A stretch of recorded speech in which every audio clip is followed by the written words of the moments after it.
ಭಿಕ್ಷೆ ಬೇಡಿದ ಹುಡುಗನೊಬ್ಬ ಹೇಗೆ ಅಪಮಾನಿತಗೊಂಡಿದ್ದಾನೆ ಅನ್ನೋದಕ್ಕೆ ಸಾಕ್ಷಿಯಾಗಿ ನಾನಿರುವಾಗ ಬೇರೆಯ ದೇವಲೋಕದ ಪದ್ಯಗಳನ್ನ, ಸ್ವರ್ಗಲೋಕದ ಪದ್ಯಗಳನ್ನ ಎಲ್ಲಿಂದ ಕದ್ದು ತರಲಿ? ಬಸವಣ್ಣ ಹೇಳ್ತಾನೆ,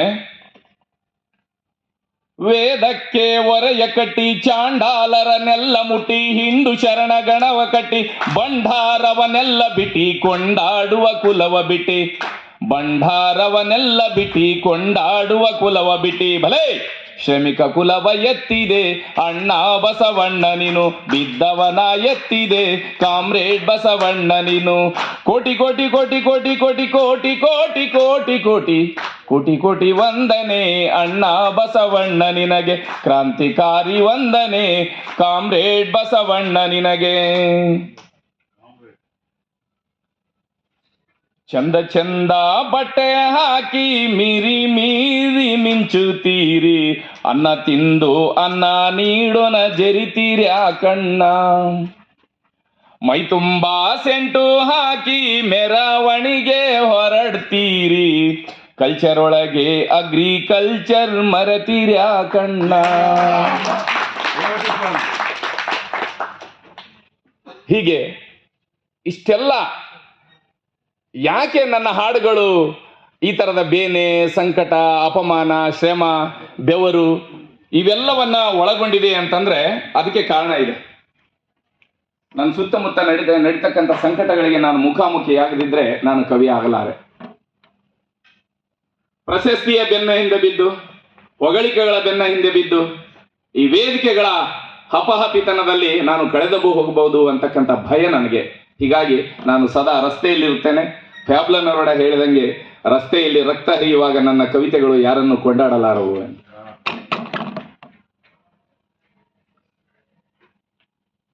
ಒಮ್ಮೆ ಕವಿತೆ ಹಾಡ್ತಿದ್ದೆ, ಒಂದು ಕಾರ್ಯಕ್ರಮ ಕಥಾಕಮ್ಮಟ. ಇವ ಯಾವ ಸೀಮೆ ಗಂಡ ಬರಿ ಮಾತಾಡ್ತಾನ ಜಗಮೊಂಡ, ಇವ ಯಾವ ಸೀಮೆ ಗಂಡ ಬರಿ ಮಾತಾಡ್ತಾನ ಜಗಮೊಂಡ, ಬಾಹಿಯೋ ಬೆಹನೋ ಅಂತ ಕರಿತನ, ಅಲ್ಲಿ ಅತ್ಯಾಚಾರ ನೋಡ್ತಾನ. ಹೀಗೆ ಕವಿತೆ ಆಡ್ಬೇಕಾದ್ರೆ ಧಿಕ್ಕಾರಕ್ಕೆ ಹೋಗ್ಬಿಟ್ರು. ಕವಿತೆ ನಿಲ್ಸ್ರಿ ಅಂದ್ರು, ಕೇಸ್ ಹಾಕ್ತಿವಂದ್ರು, ಹಾಕ್ರಿ ಅಂದ.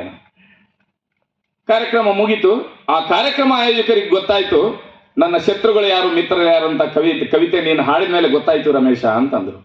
ಇಷ್ಟೋ ದಿನಗಳ ಕಾಲ ಅವ್ರು ನನ್ನ ಜೊತೆಗಿದ್ರು ಕೂಡ ನನ್ನ ಶತ್ರುಗಳು ಮಿತ್ರಗಳು ಯಾರಂತ ಗೊತ್ತಾಗಿಲ್ಲ. ಇವತ್ತು ನಿನ್ನ ಹಾಡಿನ ಮೂಲಕ ಅವರ ಅಸಹನೆಯನ್ನ ವ್ಯಕ್ತಪಡಿಸಿದ ಕಾರಣದಿಂದಾಗಿ ನನ್ನ ಜೊತೆಗಿದ್ರು ಕೂಡ ನನ್ನ ಶತ್ರುಗಳು ಯಾರಂತ ಗೊತ್ತಿರಲಿಲ್ಲ, ಈಗ ಅವ್ರ ಶತ್ರುಗಳಂತ ಗೊತ್ತಾಯ್ತು ಅಂತ.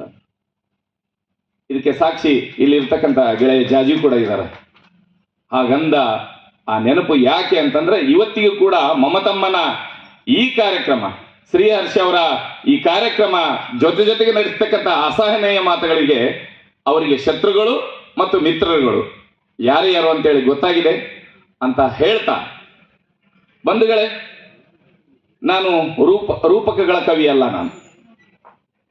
ನಂದೇನಿದ್ರು ವಾಚ್ಯ. ನನ್ನ ಗೆಳೆಯ ಜಾತಿ ಹೇಳ್ತಿರ್ತಾರೆ, ನೀನು ರೂಪಕಗಳನ್ನು ರೂಪಕಗಳು ಬರಿ. ನಾನು ವಿಶ್ವವಿದ್ಯಾಲಯಕ್ಕೆ ಪಠ್ಯವನ್ನು ಬರೆಯಲಾರೆ, ನನಗೆ ಅದರ ಅವಶ್ಯಕತೆ ಇಲ್ಲ. ನಾನು ಬೀದಿಯಲ್ಲೇ 1000 ಜನ ಇದ್ರು ಕೂಡ ಅಲ್ಲೇ ಆಡ್ತೀನಿ, ಅಲ್ಲೇ ಆಗಿಂದಾಗಲೇ ಪದ್ಯಗಳನ್ನು ಹಾಡ್ತೀನಿ, ಬರಿತೀನಿ, ಅವ್ರ ಜೊತೆಗೆ ಇರ್ತೀನಿ. ಪಠ್ಯದಲ್ಲಿ ಹೋಗ್ಬೇಕು ನನ್ನ ಹಪಾಪಿತನ ಇಲ್ಲ ನನಗೆ.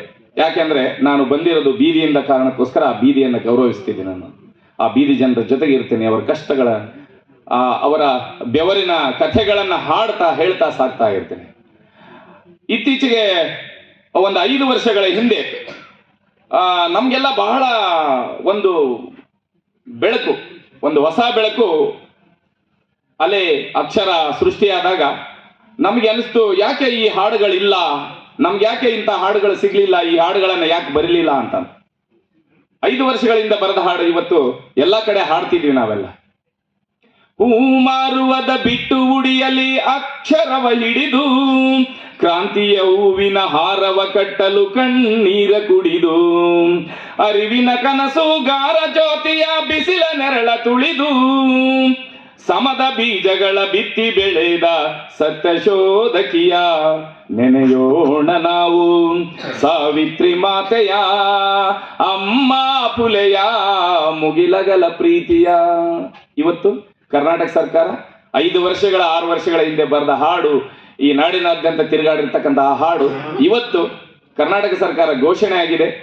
ಈಗ ನಾವು ಜನವರಿ 3 ಸಾವಿತ್ರಿಬಾಯಿ ಫುಲೆ ಜಯಂತಿ ಅಂತ ಆಚರಿಸ್ತಿದ್ವು. ಹೀಗೆ ಕವಿತೆಯೊಂದು ಒಂದು ಹೊಸ ಬದಲಾವಣೆಗೆ ಕಾರಣ ಆಗ್ತದೆ ಅಂತಂದ್ರೆ ನಾವು ಬದಲಾವಣೆಯ ಕಾಲಕ್ಕಾಗಿ ಬದಲಾವಣೆಗಾಗಿ ಕವಿತೆಗಳನ್ನ ಯಾಕೆ ಬರಿಬಾರದು ಅಂತ ಅನಿಸ್ತದೆ ನನಗೆ. ಇಂಥ ಬದಲಾವಣೆಯ ಕವಿತೆಗೆ ಕಾರಣಕರ್ತ ಈ ಹಾಡು ಮತ್ತೆ ನನ್ನ ಏಕತಾರಿಗೆ ಜೊತೆಯಾಗಿ ನಿಂತಿದ್ದು ನಮ್ಮ ತಂದೆ. ಆದ್ರೆ ಈ ತರದ ಬದಲಾವಣೆಯ ಕಾವ್ಯಗಳನ್ನ ಬರಿ ಅಂತ ಹೇಳಿದ್ರು ಕಾಮ್ರೇಡ್ ಗದ್ದರ್ ಅವರು. ಕಾಮ್ರೇಡ್ ಗದ್ದರ್ ಅವರು ನಮ್ಗೆ ಒಂದು ಹೊಸ ದಿಕ್ಕು ದೆಸೆ.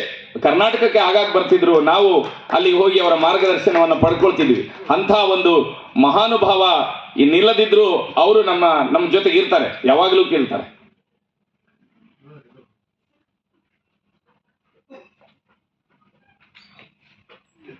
ಓದಿಕೊಂಡು ಜಾಣರಾಗಿ ವಾಚು ಕಟ್ಟಿದ ನಾವು, ಓಣಿಯೊಳಗೆ ಬಂದ್ರೆ ಕಣ್ಣು ಕೆಂಪಗೆ ಮಾಡ್ತೀರಿ, ಬಂದ್ರೆ ಕೆಂಪಗ ಮಾಡ್ತೀರಿ.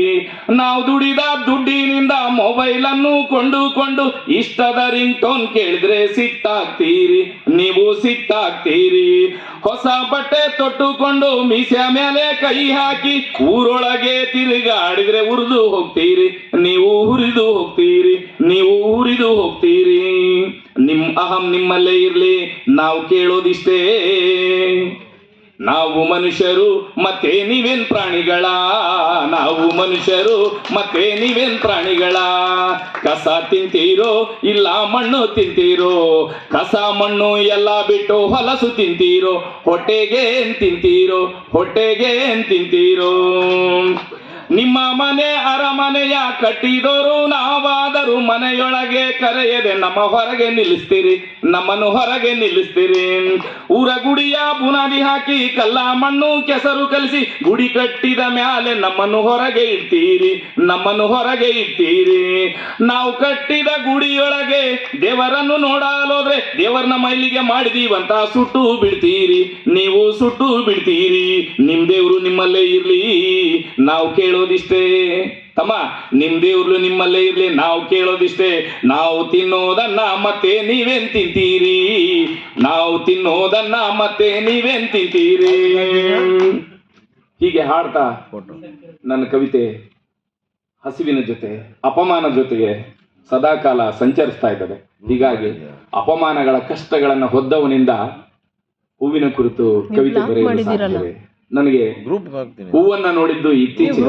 ಹೂಗಳ ವಾಸನೆಗಳು ಹತ್ತಿರ ಬರದ ಕವಿ ನಾನು. ಯಾಕಂದ್ರೆ ಭಿಕ್ಷೆ ಬೇಡುವಾಗ ನನಗೆ ಹಳಸಿದ ಅನ್ನ ಹಾಕಿದ ವಾಸನೆ ನೆನಪಿದೆ, ಅದರ ಹೂವಿನ ವಾಸನೆ ನೆನಪಿಲ್ಲ ನನಗೆ. ಹೀಗಾಗಿ ಅಪಮಾನ, ಸಂಕಟಗಳು, ನೋವುಗಳು ನನ್ನ ಜೊತೆಗಿರುವಾಗ ಹೀಗೆ ಹಾಡ್ತಾ ಹಾಡ್ತಾ ಸಾಕ್ತಾ ಇರ್ತೀನಿ, ಹೀಗೆ ಹಾಡ್ತಾ ಹಾಡ್ತಾ ಸಾಕ್ತಾ ಇರ್ತೀನಿ. ಬರಿತೀನಿ, ಹಾಡ್ತೀನಿ, ಬರಿತೀನಿ, ಹಾಡ್ತೀನಿ. ಇದು ನನ್ನ ವಿಲ್ ಕೂಡ. ಈಗ ನನ್ನ ಕವಿತೆ ನಾ ಸತ್ತಾಗ. ಕವಿತೆ ನಾ ಸತ್ತಾಗ.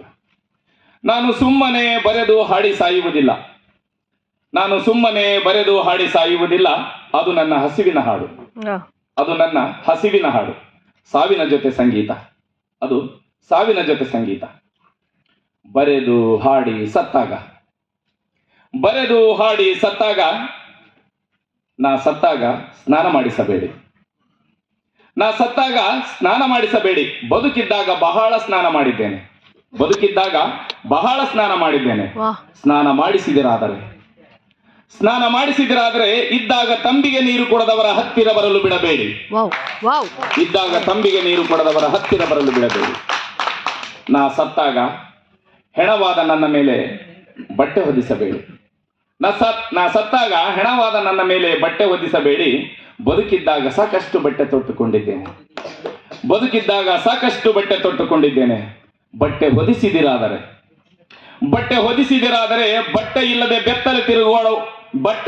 ಬೆತ್ತಲೆ ತಿರುಗಾಡುವಾಗ ಚಿಂದಿಯನ್ನು ಕೊಡದವರ ಹತ್ತಿರ ಬರಲು ಬಿಡಬೇಡಿ, ಚಿಂದಿಯನ್ನು ಕೊಡದವರ ಹತ್ತಿರ ಬರಲು ಬಿಡಬೇಡಿ. ನಾ ಸತ್ತಾಗ ಮೆರವಣಿಗೆ ಮಾಡಬೇಡಿ ಗೆಳೆಯರೇ, ನಾ ಸತ್ತಾಗ ಮೆರವಣಿಗೆ ಮಾಡಬೇಡಿ. ಹಲವು ಮೆರವಣಿಗೆಗಳಲ್ಲಿ ನಡೆದಿದ್ದೇನೆ. ಮೆರವಣಿಗೆ ಮಾಡಿದಿರಾದರೆ ನನ್ನನ್ನು ಮುಟ್ಟಿಸಿಕೊಳ್ಳದೆ ಮೆರವಣಿಗೆಯ ಗಾಡಿಯಿಂದ ತಳ್ಳಿದವರ ಹತ್ತಿರ ಬರಲು ಬಿಡಬೇಡಿ. ಸತ್ತಾಗ ನನ್ನನ್ನು ಸುಡಬೇಡಿ. ಜಾತಿ ಧರ್ಮದ ಅಪಮಾನದಿಂದಾಗಿ ಹಲವು ಸಲ ನನ್ನನ್ನು ನಾ ಸುಟ್ಟುಕೊಂಡಿದ್ದೇನೆ. ಸುಟ್ಟಿರಾದರೆ ಜಾತಿವಾದಿ ಮತಾಂಧರ ಹತ್ತಿರ ಬರಲು ಬಿಡಬೇಡಿ. ಸತ್ತಾಗ ನನ್ನನ್ನು ಹೂಳಬೇಡಿ ಗೆಳೆಯರೆ, ಸಾಕಷ್ಟು ಸಲ ಅಪಮಾನಗಳಲ್ಲಿ ಹೂತು ಹೋಗಿದ್ದೇನೆ. ಹೂತಿರಾದರೆ ನನ್ನ ವಿಚಾರಗಳು ಭೂಮಿಯಲ್ಲಿ ಹರಡಿ ಚಿಗುರುವ ಬೆಳೆ ಸತ್ತು